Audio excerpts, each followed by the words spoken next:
सरस्वती व्यासं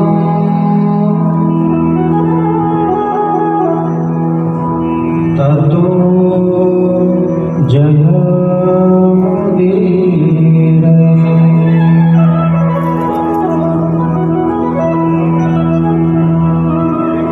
कृष्णाय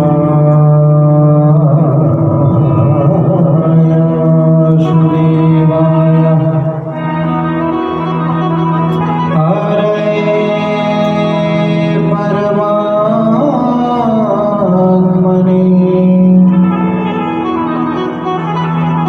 प्रणतक्लेशनाशाय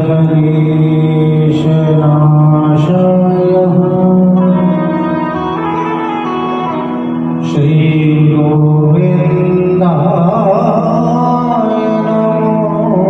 नमो नमः।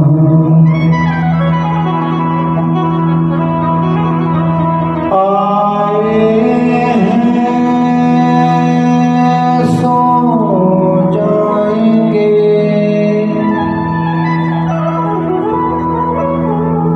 आए हैं सो जाएंगे, राजा रंग फकीर कोई सिंहासन चढ़ चला, कोई बना जंजीर, कोई सिंहासन चढ़ चला और कोई बना जंजीर। सीता राम राम राम राजा राम राम राम, सीता राम राम राम राजा राम राम राम, सीता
सीता राम राम राम राजा राम राम राम सीता राम राम राम राजा राम राम राम सीता राम राम राम राजा राम राम राम।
जय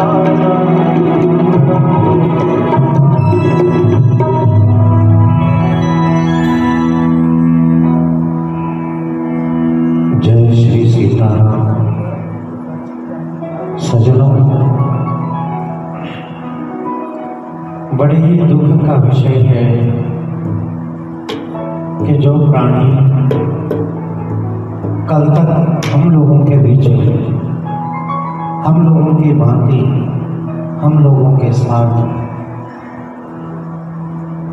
श्वास प्रक्रिया को निभाते हुए सुख दुख जीवन के हर पहलू में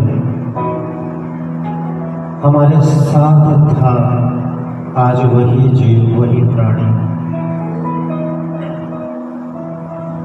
परमात्मा की विलक्षण सृष्टि के अनुसार और विधाता के नियम विधान के अनुसार अपने पंच भौतिक पवित्र देह को त्याग कर हम सबके बीच में सदा सदा के लिए दिवंगत रूप से अदृश्य होकर प्रभु श्री चरणों में विलीन हो गए।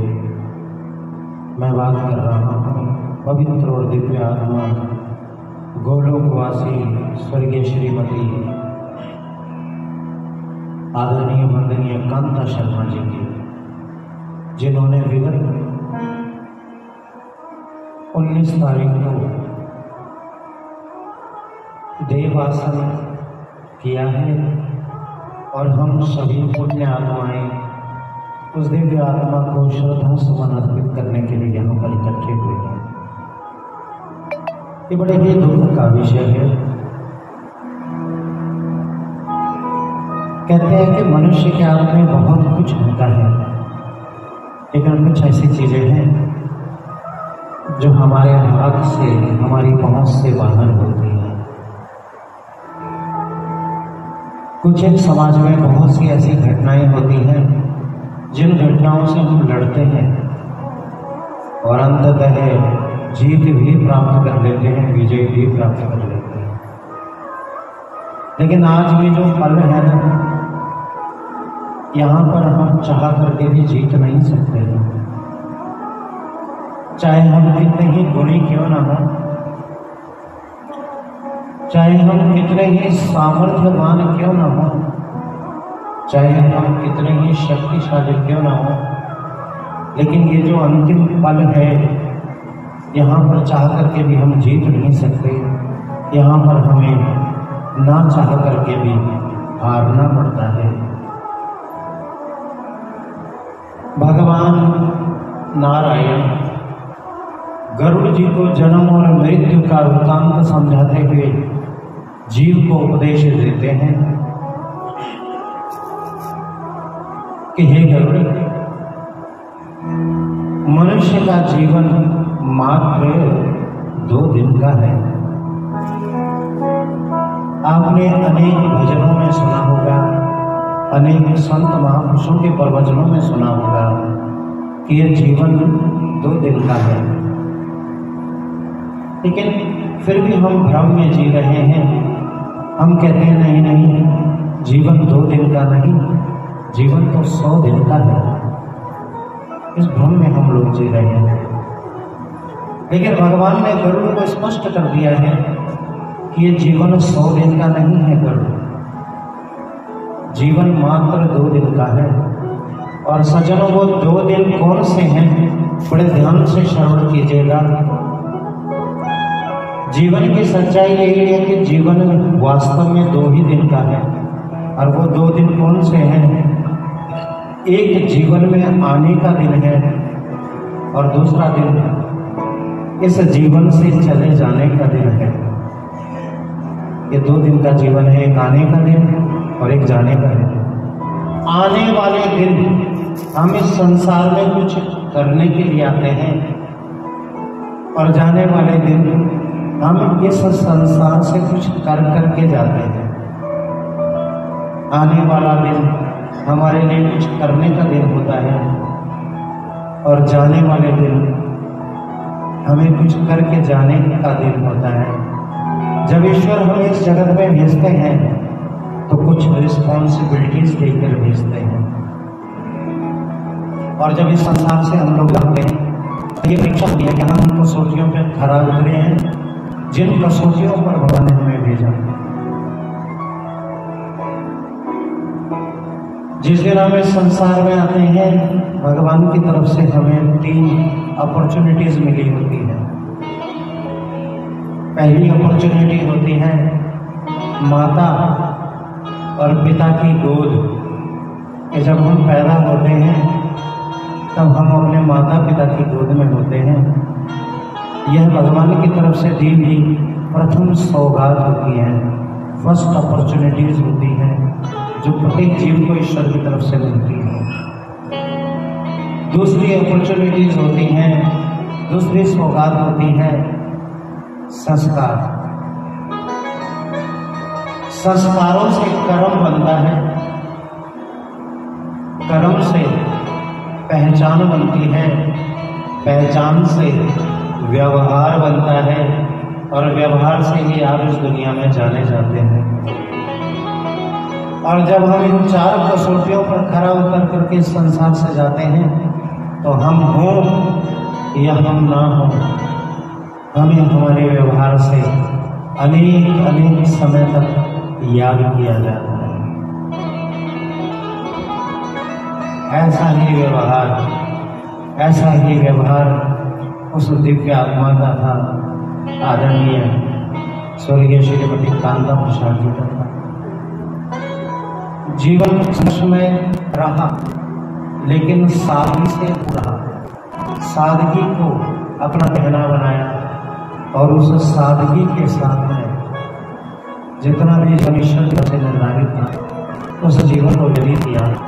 और केवल व्यतीत नहीं किया, व्यवहारिक रूप से उसे धरातल पर उतारा।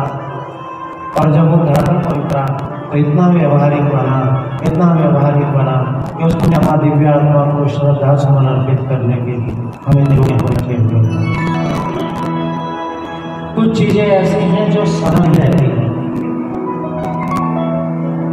इसलिए हम लोगों का जाना और आना यह एक बार नहीं अनेक बार होता है। इसलिए भगवान ने स्पष्ट गरुड़ जी से कहा है कि हे गरुड़, आए हैं सो जाएंगे, आए हैं सो जाएंगे, राजा रंग फकीर कोई सिंहासन चढ़ चला और कोई बंधा जंजीर। भगवान कहते हैं मरते तो सभी हैं, मरते तो सभी हैं, लेकिन मरना किसी किसी को आता है। मरते तो सभी हैं लेकिन मरना किसी किसी को आता है। क्यों? क्योंकि मरना 2 तरह का, कोई सिंहासन चढ़ चला, एक तो सिंहासन पर बैठ करके विदा हो रहा है, सारी जिम्मेवारियों को निभा करके विदा हो रहा है, संसार में अपनी विजय का पताका फहरा करके विजय हो रहा है। परमात्मा ने जो रिस्पॉन्सिबिलिटीज दी थी उन रिस्पॉन्सिबिलिटीज को पूरा करके उन कसौटियों पर खरा उतर करके जा रहा है। इसे कहते हैं कोई सिंहासन चढ़ चला, और इसकी दूसरी तरफ देखें तो कोई बंधा जंजीर, कोई जंजीरों में बंध करके जा रहा है। इसलिए भगवान कहते हैं मरते तो सब हैं लेकिन मरना किसी किसी को आता है। क्या है जीवन? जीवन क्या है? जरा गौर फरमाइएगा, जीवन क्या है? मैंने जो श्वास छोड़ी, सज्जनों बड़े ध्यान से सुनिएगा, मैंने जो श्वास छोड़ी, ये श्वास अगर वापस मैं अंदर ले लेता हूँ, ये श्वास वापस अंदर चली जाती है, तो आप लोग बताइए जीवन है ना? जो श्वास मैंने छोड़ी अगर वो श्वास वापस अंदर गई तो हम कह सकते हैं कि जीवन है। और अब दूसरा पहलू देखिए, मैंने जो श्वास बाहर छोड़ी वो छोड़ी तो है, लेकिन वापस अंदर नहीं गई। अब बताएं जीवन है? नहीं है। तो जो जीवन है ये सिर्फ एक श्वास के आने और जाने का ही नाम है, बस। इसके अलावा जीवन कुछ नहीं। श्वास के आने जाने का ही जीवन नाम पड़ा है। मौत की चोट से पलने टूटे ये माटी का घड़ा है। और जब श्वास टूट जाती है तो इमेजिन कीजिए, उसके बाद सब कुछ खत्म हो जाता है। जब तक श्वास का आना जाना तब तक सब कुछ है, और जब श्वास आनी बंद हो जाए तो उसके बाद कुछ भी नहीं है, नथिंग एल्स, कुछ नहीं है। फिर क्या होता है? ये शरीर एक कटे हुए वृक्ष की तरह, जैसे कटा हुआ वृक्ष धड़ाम से पृथ्वी पर गिर पड़ता है। श्वास ना आने के बाद ये शरीर उसी भांति धड़ाम से पृथ्वी पर गिर पड़ता है। आप सच्चाई को समझिए। समाज में से 4 लोग निकल करके आगे आते हैं, 2 6 फुट के बांस लेकर के आते हैं,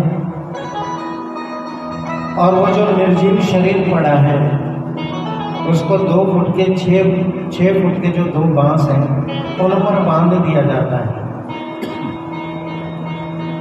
और 4 लोग आकर के उस बांस के डंडों को अपने कंधे पर रखते हैं, और जैसे ही उन बांस के डंडों को अपने कंधे पर रखते हैं,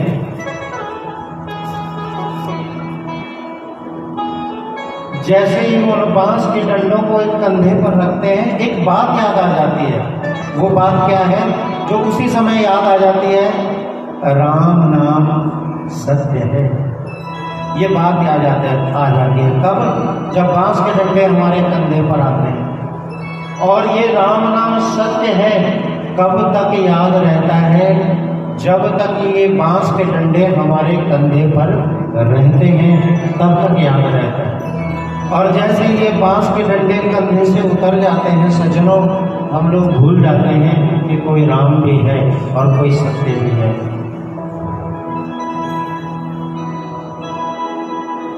जब तक याद रहता है जब तक बांस के डंडे हमारे कंधे पर है। ना जाने इन आंखों से हमने कितने लोगों को जाते हुए देख लिया, ना जाने इतने अपने कंधों पर हम कितनों को छोड़कर आ गए, ना जाने भविष्य में दुर्भाग्य होगा कि कितने लोगों को छोड़ करके आना पड़ेगा। लेकिन राम ही सत्य है, ये केवल और केवल मात्र उसी समय याद आता है जब हमारे कंधे पर बांस के डंडे होते हैं। 9 मन लकड़ियों का एक ढेर बनाया जाता है, और 9 मन लकड़ियों के ढेर पर उस शरीर को जब रखा जाता है तो धू धू करके वह शरीर जलने लगता है। और जब जलने लगता है तो उस शरीर को उन लकड़ियों के बीच में कोई अस्तित्व नहीं रह जाता। हाड जले जो लकड़ी, उन लकड़ियों के बीच में शरीर लकड़ियों की तरह जलने लगता है। और बाल जले जो घास, पुत्र के हाथ में घास होती है, उस घास पर जैसे अगने लगती है ऐसे उसके बाल चलने लगते हैं। जी कुछ चर्चा करी, कुछ परिचर्चा करी, कुछ देर रुके, अपने घर आ गए, अगले दिन फिर उस स्थान पर गए, उस रात को टटोला। उस रात में ना मोह मिला, न उस रात में माया मिली, न उस रात में अस्मिता मिली, न अहंकार मिला, न द्वेष मिला, न क्रोध मिला, न लोभ मिला। सब जो है उस शरीर से जुड़ा हुआ जो कुछ भी था वो रात हो चुका था। लेकिन उसमें कुछ तो मिला होगा जब उसे टटोला, तो उसमें कुछ अस्थियों के कण मिले जिनको आप लोग फूल कहते हैं। और जब उन फूलों को इकट्ठा किया गया सज्जनों, तो उस फूल को, उस शरीर को जब इकट्ठा किया गया तो वो शरीर सिमट करके एक थैले में बंद हो गया, एक लोटे में बंद हो गया। और जब उस लोटे का या उस थैले का वजन किया तो वो वजन मात्र 2.5 किलो था। वो पोटली 2.5 किलो की थी। और अब सोचिए कि जब वो जीव इस संसार में आया तब भी वो 2.5 किलो का था। तो जो ईश्वर ने देकर के भेजा 2.5 किलो, वही 2.5 किलो पैक होकर के वो पोटली में जा रहा है। जो उसे इस संसार में मिला वो इस संसार में आकर के मिला, वो केवल इस संसार में मिला, इस संसार के लिए मिला। उसका सुख इस संसार में था, तो जो उसको इस संसार में मिला, इस संसार के लिए मिला, वो इसी संसार में छूट गया। जो 2.5 किलो वो अपने साथ में लेकर के आया था, वही 2.5 किलो वह अपने साथ में लेकर के गया। ये जीवन की सच्चाई।